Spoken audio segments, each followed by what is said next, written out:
Continuamos con el estudio de las cartas a las 7 iglesias que menciona el libro de Apocalipsis en los capítulos 2 y 3.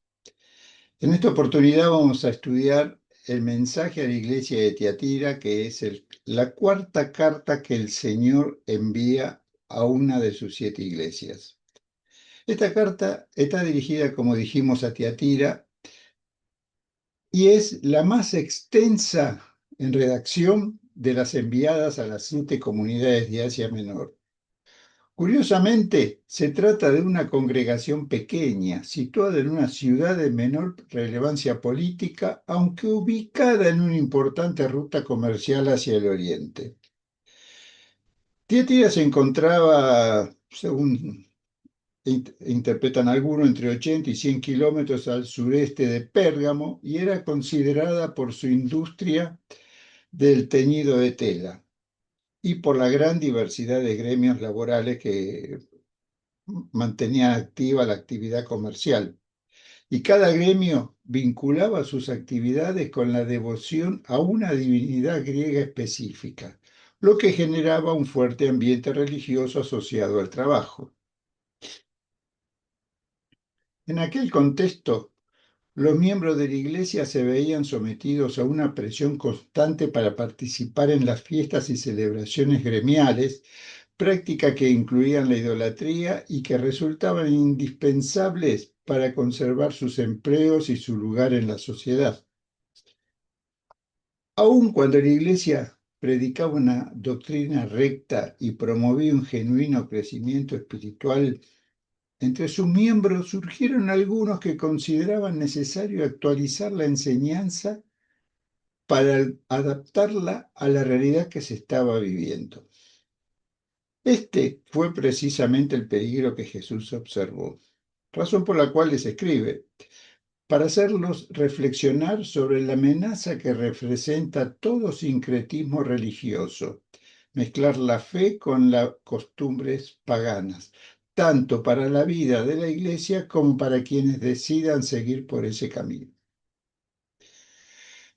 Ahora vamos directamente al texto, Apocalipsis capítulo 2, versículos 18 al 29.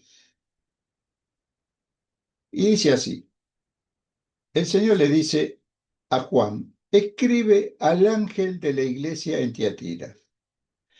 El Hijo de Dios, el que tiene sus ojos como llama de fuego y sus pies semejantes al bronce bruñido, dice estas cosas. Yo conozco tus obras, tu amor, tu fidelidad y tu servicio y tu perseverancia, y que tus últimas obras son mejores que las primeras. Sin embargo, tengo contra ti que toleras a la mujer Jezabel, que dice ser profetisa y enseña y seduce a mis siervos a cometer inmoralidad sexual y a comer lo sacrificado a los ídolos. Le he dado tiempo para que se arrepienta y no quiere arrepentirse de su inmoralidad. He aquí, yo la echo en cama y a los que con ella adulteraron, en muy grande tribulación, a menos que se arrepientan de las obras de ella, y a sus hijos mataré con penosa muerte. Y todas las iglesias sabrán que yo soy el que escudriño la mente y el corazón, y les daré a cada uno de ustedes conforme a sus obras. Pero los demás en Tiatira, a cuantos no tienen esta doctrina, quienes no han conocido las cosas profundas de Satanás, como las llaman, les digo, no les impongo ninguna carga más, solamente aférrense a lo que tienen hasta que yo venga. Al que venza y guarde mis obras hasta el fin, yo le daré autoridad sobre las naciones. Él las guiará con cetro de hierro, como vaso de alfarero son quebradas, así como yo también he recibido de mi Padre. Además, yo le daré la estrella de la mañana. El que tiene oído, oiga lo que el Espíritu dice a las iglesias.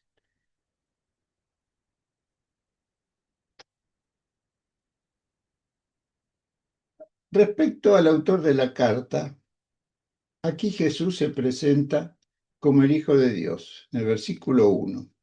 Único lugar en todo el libro de Apocalipsis donde aparece esta designación. Su deidad resalta frente a los cultos locales de Apolo, el hijo de Zeus. Así lo proclamó Marcos al principio de su Evangelio, Evangelio de Jesucristo, Hijo de Dios. Y así también lo reconocieron los demonios durante su ministerio terrenal. Por ejemplo, Mateo 14:33, Marcos 3:11, Lucas 4:41. Así lo confesó Natanael en Juan 1:49, la hermana de Lázaro, Marta, Juan 11:27, y Pedro, Mateo 16:16. Y finalmente el centurión al pie de la cruz, Marcos 15:39. En contraste a esta creencia, a esta definición, están los fariseos, Mateo 9:34, y los escribas, Marcos 3:22, que afirman que su poder provenía de Satanás, atribuyendo a ello la expulsión de demonios. O sea, no lo consideraban hijo de Dios, sino un rebelde que estaba en contra de la ley de Moisés. Ahora, el que escribe, el que redacta esta carta, el que se la está dando a Juan, es Jesús resucitado, quien el mismo que tras vencer la muerte declaró a sus discípulos: toda autoridad me ha sido dada en el cielo y en la tierra. Mateo 28:18. Y con esa autoridad se presenta con ojos como llama de fuego. Versículo 14. Lo vemos también en Apocalipsis capítulo 1, versículo 14, cuando Juan ve la visión del Hijo del Hombre. Símbolo de su mirada penetrante y única capacidad para discernir con claridad en medio de la oscuridad espiritual que pueda envolver a su iglesia. Asimismo, con pies semejante al bronce bruñido, que vuelve a repetir la revelación de Juan antes de escribir las cartas, en el versículo 15 del capítulo 1, manifestando que está preparado para juzgar con justicia, sin permitir que el pecado y la maldad continúen propagándose dentro de su pueblo.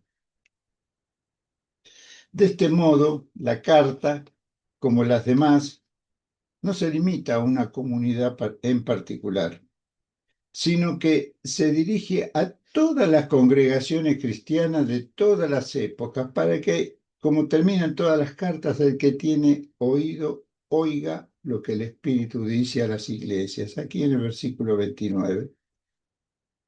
Si formas parte de la iglesia de Jesucristo, esta carta es una exhortación para ti y para mí también. Como en todas las cartas, comienza con un reconocimiento a la iglesia en base a su funcionamiento. Jesús comienza elogiando su trabajo. Le dice: yo conozco tus obras, tu amor, tu fidelidad, tu servicio y tu perseverancia, y que tus últimas obras son mejores que las primeras. Versículo 2. Es un reconocimiento a su crecimiento espiritual, llevando el Evangelio en amor, fe, servicio y perseverancia en medio de una comunidad hostil. Todo lo contrario a la iglesia de Éfeso, que comenzó con un espíritu fervoroso y ahora, si recordamos la primera carta, se encuentra con las obras que realizan de manera institucional sin un amor genuino expresado como reverencia al Señor. Esto es lo que no tienen que olvidar ni perder, y es lo único que el Señor le pide a la iglesia de Tiatira: firmeza en la fe, en la doctrina y en el testimonio. Versículo 25.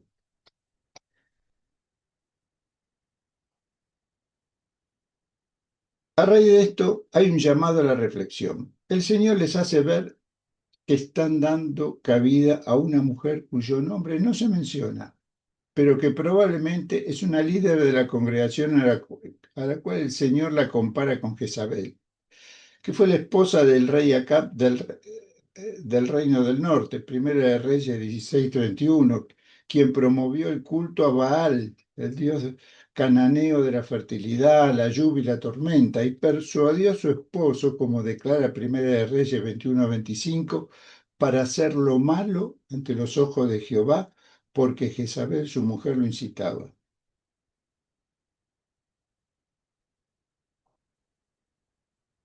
Esta discípula de la Jezabel histórica es la que se presenta como profetisa aquí en Tiatira. Enseña y seduce, dice el Señor, a sus siervos para cometer inmoralidad sexual y participar de lo sacrificado a los ídolos. Versículo 20. Con sus enseñanzas estaba llevando parte de la congregación a claudicar de la fe genuina, aceptando o participando en ritos propios de quienes no reconocen la suprema autoridad de Jesús, el Hijo de Dios, ni la verdad de su palabra. El peligro de entrelazar la cultura con la palabra divina conduce al creyente a una fe híbrida, en la que Cristo y su palabra dejan de ser la autoridad final que guía la vida, y así quedan sometidos al filtro de lo que la sociedad contemporánea considera aceptable. Un ejemplo actual se observa en los multitudinarios eventos de música cristiana donde la imagen y el sonido buscan emular los espectáculos de artistas famosos, reproduciendo patrones culturales más que reflejando la centralidad de Cristo. Esto es lo más leve. Hay cosas peores. ¿Cómo discernir lo que promueven este sutil engaño en nuestras congregaciones hoy? Bueno, son quienes, primero, predican en un evangelio reducido al amor divino, que ofrece salvación sin la condición previa del arrepentimiento y sin el compromiso de comenzar a vivir la nueva vida marcada por el amor, la paz y la verdad que emanan de toda la palabra que sale de la boca de Dios. En segundo término, quienes no denuncian las obras de las tinieblas, las ven pero no las denuncian, y permiten que la fe se mezcle con actitudes carnales bajo la falsa premisa de que el amor de Dios cubrirá cualquier pecado sin necesidad de transformación. Y por último, aquellos que crean la ilusión de que es posible retener a Cristo mientras se participa de los sistemas corruptos del mundo, debilitando así la radicalidad del llamado del Evangelio y exponiendo al creyente al grave riesgo de la apostasía. A estos promotores del pecado, el Señor les declara: les he dado tiempo para que se arrepientan y no quiere arrepentirse de su inmoralidad. Versículo 21, para no sufrir las consecuencias de un justo castigo. De manera que la desobediencia tiene sus consecuencias. Y Jesús se la revela y le dice: el juicio que caerá sobre quienes persisten en los pecados de inmoralidad sexual y en la glotonería sincretista. Y el juicio lo ejerce y la sentencia la da él. Dice: he aquí, yo la echo en cama y a los que con ella adulteran en muy grande tribulación, a menos que se arrepientan de las obras de ella. Y a sus hijos mataré con penosa muerte, y todas las iglesias sabrán que yo soy el que escudriño la mente y el corazón, y les daré a cada uno de ustedes conforme a sus obras. Versículos 22 y 23. Y aquí nos encontramos, surge una pregunta: ¿cómo y cuándo y cómo se llevará a cabo este juicio? Para entender el cuándo y el cómo, debemos notar que Jesús usa verbo tanto en presente como en futuro, lo que indica que el juicio que se menciona en Tiatira no es un evento único y aislado, sino que tiene tres etapas de cumplimiento, a menos que se arrepientan de las obras de ella. A menos que sigue estando vigente hasta que Él venga. El primer cumplimiento se dio en el siglo I. En el versículo 22 Jesús dice, aquí yo la arrojo en cama. El uso presente del verbo indica que la Jezabel histórica y sus seguidores en la ciudad de Tiatira, el juicio estaba a la puerta y debió manifestarse poco después de recibida esta carta. Y posiblemente se haya tratado de un juicio correctivo y disciplinario. En la Biblia la cama suele simbolizar enfermedad y en este caso probablemente implicaba sufrimiento físico, posiblemente ligado a prácticas sexuales ilícitas o incluso a la muerte. Así Dios intervino directamente en aquella congregación local para detener la propagación de la inmoralidad y la idolatría de la llamada Jezabel.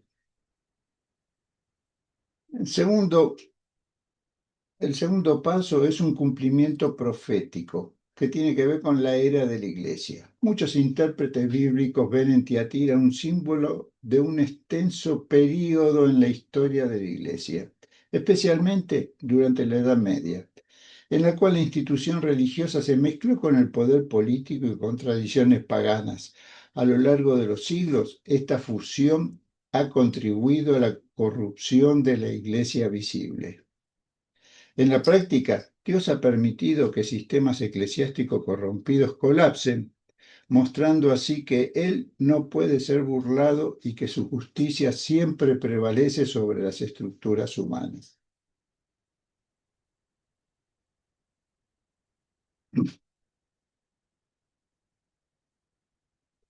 En tercer lugar, hay un cumplimiento escatológico, que es durante el fin de los tiempos. Este es el aspecto más severo y se relaciona con lo que declara el versículo 22, y a los que con ella adulteran en muy grande tribulación. El Señor está diciendo que se cumplirá durante el periodo de 7 años conocido como la gran tribulación que precede la segunda venida de Cristo. En este tiempo, algunos, o sea, aquellos que forman parte de la iglesia apóstata, los que siguen la doctrina de Jezabel, que es una falsa iglesia que se describe en Apocalipsis capítulo 17 como la gran ramera, serán alcanzados por el juicio. Mientras la iglesia fiel será librada de este periodo de prueba, la iglesia que decidió acomodarse al mundo y a su doctrina, siguiendo el espíritu de Jezabel, tendrá que atravesar el fuego purificador de la tribulación. Y en última instancia, en cuarto lugar, el juicio ante el trono, que es la eternidad, ante el gran trono blanco. El versículo 23 concluye, y les daré a cada uno de ustedes conforme a sus obras. Este es el momento después de la segunda venida de Cristo, donde todos compareceremos ante Él, como Pablo dice en 2 Corintios 5:10, porque es necesario que todos nosotros comparezcamos ante el tribunal de Cristo para que cada uno reciba según lo que haya hecho por medio del cuerpo, sea bueno o malo. Ahí los fieles y perseverantes recibirán el premio prometido, y los no arrepentidos irán al juicio ante el gran trono blanco. Apocalipsis capítulo 20, versículo 11 al 15, para sellar su destino eterno. Si aplicamos esto hoy, el cuándo es ahora mismo en su fase disciplinaria y pronto será en su fase final. Jesús está advirtiendo a las iglesias que el juicio comienza por la casa de Dios. Y Pedro reafirma, y si el justo con dificultad se salva, ¿en qué irá a parar el impío y pecador? Capítulo 4, verso 18 de la primera carta de Pedro. Esta advertencia no se limita a la iglesia de Tiatira, sino que se extiende a todas las iglesias cristianas para que reconozcan que el Señor Jesús es quien escudriña los riñones, nefrous en griego, y el corazón, cardías, según la traducción más precisa del texto griego. Aquí dice la mente y el corazón. En la Biblia, los riñones, nefrous, poseen un significado que trasciende la anatomía.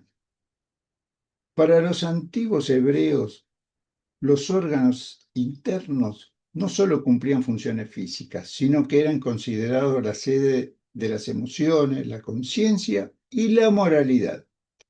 En el pensamiento bíblico, especialmente en el Antiguo Testamento, el corazón se asociaba a los con los pensamientos y la voluntad, mientras que los riñones representaban los sentimientos más profundos y los impulsos instintivos.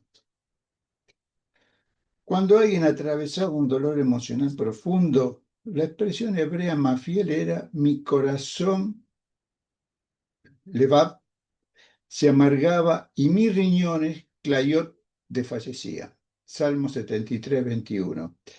Que la Reina Valera contemporánea traduce como de veras se amargaba mi corazón y en mi interior sentía punzadas. De manera que los riñones eran vistos como el lugar donde reside la conciencia moral, el yo más íntimo que solo Dios puede conocer. Por eso aparecen junto al corazón, describiendo la totalidad del ser humano interior. Incluso en el ámbito devocional, los riñones eran ofrecidos en holocausto como ofrenda de olor grato a Jehová. Así nos dice Números capítulo 3, versículo 5, como entrega de lo más precioso de la vida. Jesús afirma que solo Él, como verdadero Hijo de Dios, tiene acceso a los pensamientos y sentimientos más profundos de cada ser humano. Y en base a ese conocimiento perfecto, Él dará a cada uno conforme a sus obras, refiriéndose al juicio que vendrá sobre los que enseñan y siguen la falsa doctrina de Jezabel.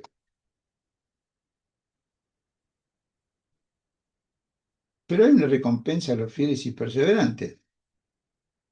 Y esta es una de las mejores esperanzas que tiene la Iglesia.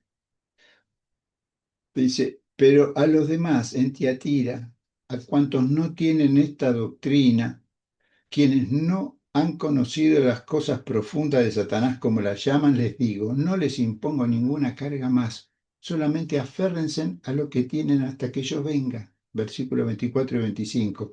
Jesús no pide actualizar la fe a las realidades sociales de cada época. La palabra fue dicha, no va a cambiar. Él solo insta a sus fieles a perseverar en la fe de la palabra que oyeron y en el testimonio de una vida santa e incorruptible, esperando su regreso. Así lo reafirma casi al final del libro Jesús. He aquí yo vengo pronto y me recompensa conmigo para pagar a cada uno según sean sus obras. Capítulo 22, versículo 12.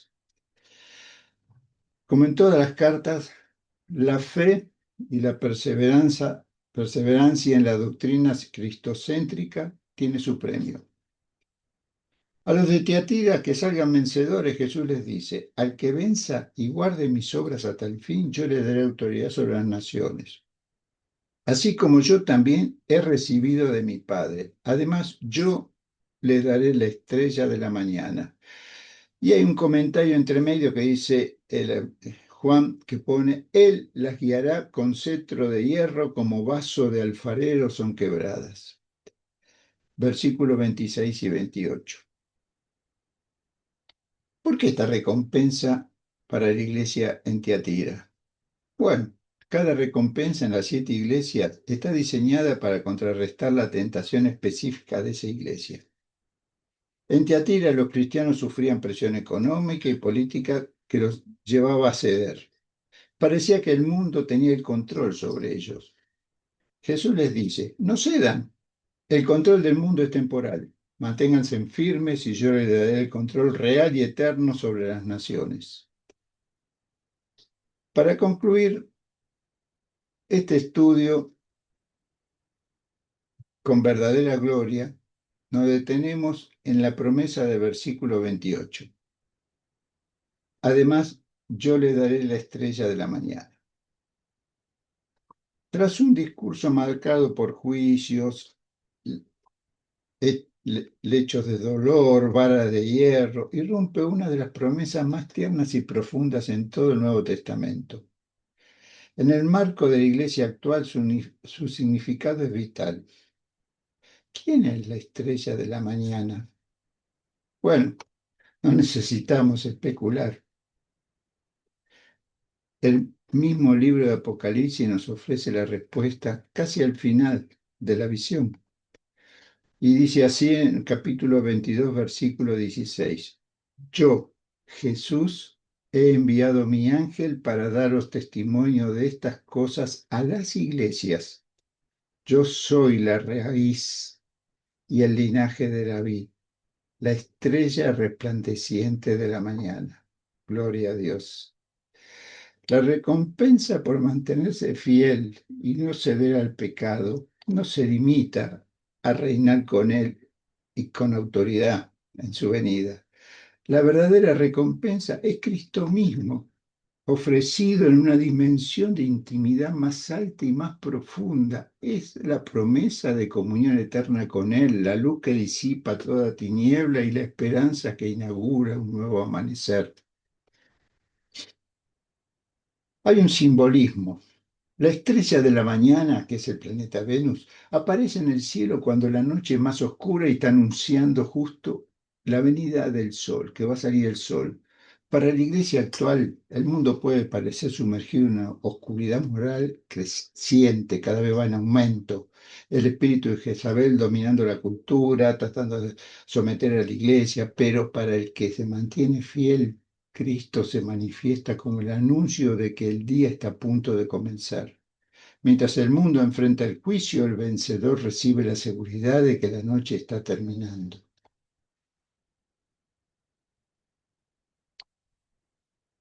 Y hay también una posesión personal. En la antigüedad, entregar una estrella era un símbolo de otorgar luz, conocimiento, gloria celestial. Aquí la promesa adquiere un sentido aún más profundo. El vencedor recibirá una comunión tan íntima con Cristo que su propia luz resplandecerá a través de él. Mientras los seguidores de Jezabel en Tiatira buscaban una falsa iluminación en las llamadas profundidades de Satanás, Jesús ofrece la verdadera luz, aquella que nunca se extingue y que anticipa la plenitud de su reino. Resumiendo el estudio, a lo largo de Apocalipsis, capítulo 2, versos 18 al 29, se traza un mapa claro para la iglesia de hoy que nos lleva a, en primer lugar, reconocer que Jesús ve más allá de nuestras obras externas y sociales. Tiene ojos de fuego que penetra en medio de la oscuridad. A identificar y rechazar el compromiso moral y las doctrinas que suavizan el pecado mencionado de Jezabel. En tercer lugar, a retener la verdad bíblica con paciencia y fidelidad hasta su venida, a no desfallecer en el camino. En cuarto lugar, esperar la autoridad verdadera que el Señor nos dará con vara de hierro y la presencia gloriosa de nuestro Señor, que es la estrella resplandeciente de la mañana. El que tiene oído, como termina esta carta, igual que las demás, oiga lo que el Espíritu dice a las iglesias. Versículo 29. Este mensaje no fue dirigido únicamente a una pequeña congregación de Asia Menor. Es el estándar eterno de fidelidad para ti y para mí. La voz de Cristo que sigue llamando a la perseverancia, a la pureza y a la esperanza en su luz que nunca se apaga. ¿Qué debemos hacer nosotros? Bueno, primero discernir y examinar si existen Jezabeles o doctrinas de compromiso en nuestra vida personal o en nuestra comunidad de fe, y si lo hubiere, denunciarlas, arrepentirnos de ellas y volver al camino correcto guiado por la palabra de Dios. En segundo lugar, reconocer y afirmar que la pureza doctrinal es tan esencial como el servicio social y arrepentirnos allí donde hemos permitido contradicciones para volver en el camino correcto. Y en tercer lugar, aferrarnos con firmeza a la palabra de Dios para no ser engañados, incluso frente a la presión social, cultural o económica que intente apartarnos de la fidelidad a Cristo. Bueno, hermanos, que la gracia de Dios haga crecer esta enseñanza en los corazones, trayendo gozo, paz y esperanza en un mundo mejor, regido por la autoridad de Jesús, quien hará nuevas todas las cosas. Que el Señor le bendiga. Cerramos con esta oración. Padre bendito, Dios amado, te doy gracias por permitirme exponer esta carta, Señor, para que todo aquel que escuche, la lea, la entienda, Señor, pueda practicarla y vivir en la esperanza gloriosa de los hijos de Dios. Tú nos has permitido, Señor, que un día estaremos delante de tu trono de gracia. Señor, nosotros queremos estar a tu lado, ser servidores en el tiempo en que tú te manifiestes a esta humanidad, y no queremos ser parte del juicio, Señor, donde no tendremos más oportunidades de arrepentimiento. Danos en este tiempo, Señor, que nuestro corazón se sensibilice con esta palabra, Señor, para poder llegar a ti, entregarnos de corazón y decirte gracias, Padre, por Jesucristo nuestro Señor. Gracias, Padre, por el Espíritu Santo que nos marca como hijos tuyos. Gracias, Padre bendito, por toda la obra que estás haciendo, haces y harás por toda tu creación. Oramos en el nombre de Jesús. Amén. Bendiciones.